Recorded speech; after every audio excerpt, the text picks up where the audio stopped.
Hello guys, in this video I'm going to show you how to update your iPhone to iOS 14. So first of all you need to go to settings, scroll down till you see the general option. Now please tap on it just like this. Now as you can see the second option, that is software update, tap on it.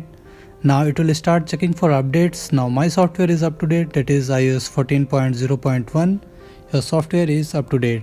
Now for you it will check for updates, then it will give you an option for download and install. So please connect to a very good Wi-Fi with a good strength and data plan, because it will require around 2.5 GBs of data to be downloaded.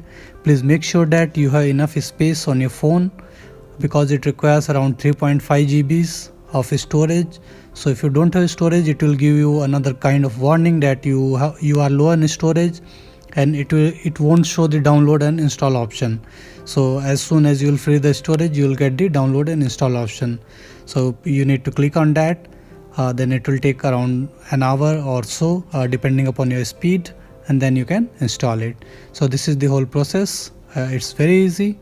You can do it yourself. So thank you for watching the video. Please like it and subscribe to my channel for more videos. Thank you.